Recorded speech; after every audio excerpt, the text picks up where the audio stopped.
नमस्कार, मैं मृत्युंजय चौहान और आप मेरे साथ देख रहे हैं एसपीएन 9 न्यूज। बात करेंगे 2024 के चुनावों से पहले हो रहे इस वक्त सियासी समीकरणों के बारे में।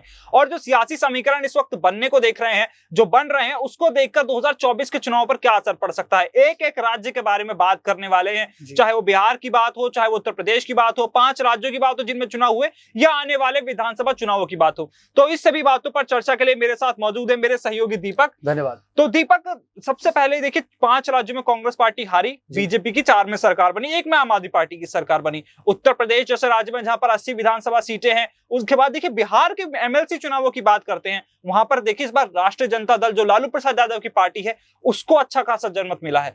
तो ये जो सियासी समीकरण इस वक्त बन रहे हैं 2024 के चुनावों को लेकर, क्या इस वक्त आपके पास जानकारी है? 2024 के चुनावों को लेकर जो कांग्रेस एक मुख्य चेहरा रहती थी विपक्ष के तौर पर, वो अब थोड़ा आम आदमी पार्टी से ही पिछड़ती नजर आ रही है। आम आदमी पार्टी का अगर देखा जाए तो 5 राज्यों में चुनाव हुआ, पंजाब में उनकी सरकार बनी, बहुत बड़ी बात है क्योंकि वहां पर काफी सियासी उठापटक हो रही थी। लेकिन उसके बीच आम आदमी पार्टी दिल्ली को छोड़ पंजाब की ओर भी रुख किया जब केजरीवाल ने, तो वहां पर भी एक तरीके से उन्होंने बहुमत हासिल करी। और उनका जो सबसे बड़ा एक कह सकते हैं राजनीतिक दाव पेच होता है, वो बहुत कामयाब हो रहा है अलग अलग राज्यों के। दीपक, एक बात मैं जानना चाहूंगा, अरविंद केजरीवाल की आप बात कर रहे हैं, क्या देखिए अरविंद केजरीवाल की अगर हम स्ट्रैटेजी समझने की कोशिश करें तो वो उस राज्य में टारगेट करते हैं जहां पर एक तरफ विरोधी लहर होती है और वो उन्हें पता लगता है कि वो एकमात्र विकल्प है, क्योंकि बीजेपी वहां पर सत्ता में कभी रही नहीं है और कांग्रेस के खिलाफ एक विरोधी लहर उन्होंने वहां पे महसूस की, इसी वजह से उन्हें जीत हासिल हुई, या फिर वजह कुछ और थी?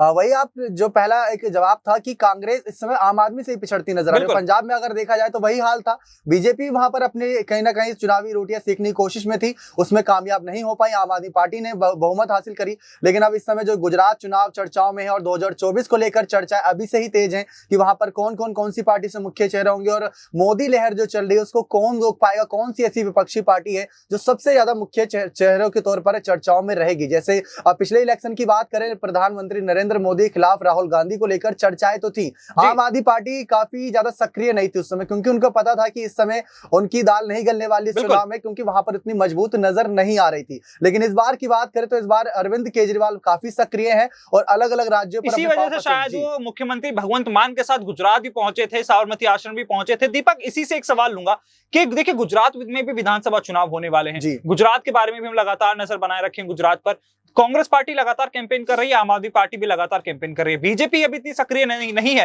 हालांकि प्रधानमंत्री मोदी ने वहां पे एक मेगा रोड शो किया था, लेकिन उसके बाद बीजेपी थोड़ी ठंडी नजर आई। क्या वहां पर ये दोनों पार्टियां बीजेपी को इस बार कड़ी टक्कर दे सकती हैं? जिस तरह से 5 राज्यों में हमने नतीजे देखे, बीजेपी की लहर है, लेकिन अगर गुजरात के विधानसभा चुनाव के पिछले आंकड़ों को उठाकर देखा जाए, जो बीजेपी 112 113 सीट निकाल लेती थी, वो इस बार 99 सीटों पर आकर अटक गई और 91 सीटें वहां पर सिर्फ बहुमत के लिए चाहिए होती हैं और 77 सीटें कांग्रेस के हाथ लगी। तो क्या कड़ी टक्कर बीजेपी को मिल सकती है?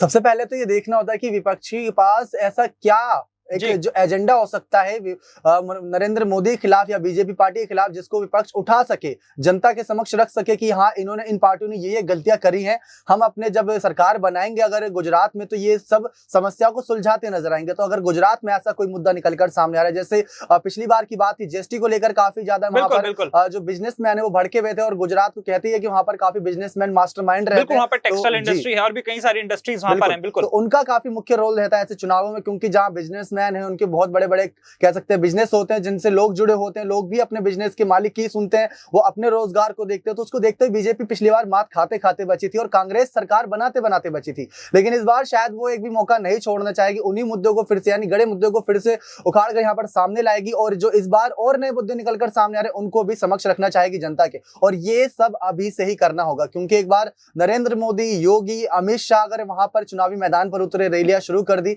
जैसे इस बार यूपी में भी देखने को मिला। खास बात ये थी कि इस बार जो घर घर तक गए थे नरेंद्र मोदी, अमित शाह, सबको घर घर तक रैलियां करनी पड़ी थी, क्योंकि उनको पता था विपक्ष काफी मजबूत है। तो अरविंद केजरीवाल की बात करें, कांग्रेस की बात करें, तो ये सब अभी से ही काफी मजबूती बनाना चाह रहे हैं और इनका एक तरीके से कहीं ना कहीं एजेंडा यही है कि आम आदमी पार्टी का तो यही होगा कि किस तरीके से बीजेपी को टारगेट किया जाए, क्योंकि कांग्रेस शायद अभी उनके टक्कर की तो है, लेकिन वो एक कदम आगे निकल गई है पंजाब चुनाव के नतीजों के बाद। पंजाब चुनावों का नतीजे के बाद कांग्रेस तो एक कदम आगे निकल चुकी है आम आदमी पार्टी। लेकिन दीपक, एक चीज और मैं समझना चाहूंगा, देखिए आपने जीएसटी की बात करी, व्यापारियों की बात की, क्या इस बार जो महंगाई की मार इस वक्त देश जो झेल रहा है, आप देख रहे हैं कि आप भी देखिए पब्लिक ट्रांसपोर्ट से ट्रैवल करते हैं, आप भी देख रहे हैं कि आपके आ जाने के फेयर्स बढ़ चुके हैं, पेट्रोल डीजल के दाम बढ़ रहे हैं, खाने पीने की चीजों के दाम बढ़ने लगे हैं। ये भी एक मुद्दा है जो लगातार कांग्रेस उठा रही है। देखिए लखनऊ में प्रदर्शन होता है, जंतर मंतर पर प्रदर्शन होता है, संसद के बाहर कांग्रेस नेता प्रदर्शन करते हैं, चंडीगढ़ में कांग्रेस प्रदर्शन करती है। इसी के साथ साथ ये भी देखिए कि जीएसटी की आप बात कर रहे थे, और जो कोरोना के वक्त जो व्यापारियों को नुकसान झेलना पड़ा, देखिए वो नुकसान भी तो कहीं ना कहीं व्यापारी निकालेंगे। और उसके बाद भी जिस तरह से बिजनेस क्लास उसको कोई रियायत नहीं मिली है बजट से, केंद्र सरकार के बजट से। तो क्या इसको देखकर भी इस बार इस चीजों को देखकर भी व्यापारी जो मंडल रहेगा वो वोट डालने वाला है, व्यापारी पक्ष वोट डालेगा? और इसके अलावा और कौन से ऐसे मुद्दे होंगे जो गुजरात में हावी होंगे? क्योंकि पिछली बार जब चुनाव हुए थे तो देखिए भले ही व्यापारी जितने भी थे उन्होंने इस बात को ध्यान में रखा कि जीएसटी को, लेकिन जब प्रधानमंत्री नरेंद्र मोदी उतरे तो उन्होंने पाकिस्तान मुर्दाबाद और ऐसे कई नारे लगाए, जिसकी वजह से सारे मुद्दे हवा हो गए। तो क्या इस बार भी ऐसी कोई हवा चलेगी? वही सबसे देखना दिलचस्प होगा कि मैनिफेस्टो हर पार्टी अपना क्या क्या जनता के समक्ष रखती है। जो मैनिफेस्टो में वादे किए होंगे, नरेंद्र मोदी की बात करें तो वो केंद्र सरकार इस समय जो चल रही थी, कोविड की वजह से आर्थिक संकट तो काफी मंडराया था भारत पर, क्योंकि अर्थव्यवस्था ज्यादातर देखा जाए कोविड की वजह से दवाइयों में और जो मेडिकल फैसिलिटी होती है उसको पूरी करने में लगाई गई। तो जो लोगों की एक पर्सनल नीड होती है, जो रोटी कपड़ा मकान कहते हैं, उन सब चीजों से ध्यान रखते हुए मेडिकल की तरफ काफी गया था। और ये पूरे भारत देश में ही था, क्योंकि हर राज्य कोरोना की मार झेल रहा था। तो यही एक बड़ा मुद्दा हो सकता है कि अब जो मैनिफेस्टो हर पार्टी अपनी लॉन्च करेगी, जो समक्ष रखेगी कि हम ये वादे करते हैं, ये पूरे करेंगे अगर सरकार बन जाएगी, तो उसमें नरेंद्र मोदी यानी कि बीजेपी की तरफ से क्या क्या वादे होंगे। क्या वो जो एक नुकसान हुआ है कोरोना के दौरान बिजनेसमैनों को, क्या वो नुकसान की भरपाई करेंगे? क्या कोई ऐसा बड़ा प्रोजेक्ट आने वाला है गुजरात में जो और भी ज्यादा फायदा पहुंचाएगा बिजनेसमैनों को? तो वो सब ध्यान में रखकर किया जाए, क्योंकि नरेंद्र मोदी के अगर कार्यकाल को देखें, जो जो उन्होंने वादे किए, चाहे स्वच्छता अभियान हो, चाहे बड़े से बड़े कोई भी अभियान हो, उन्होंने उसको लागू किया, उसको करने की कोशिश करी। वो बात है कि उसमें जनता का सपोर्ट दीपक, एक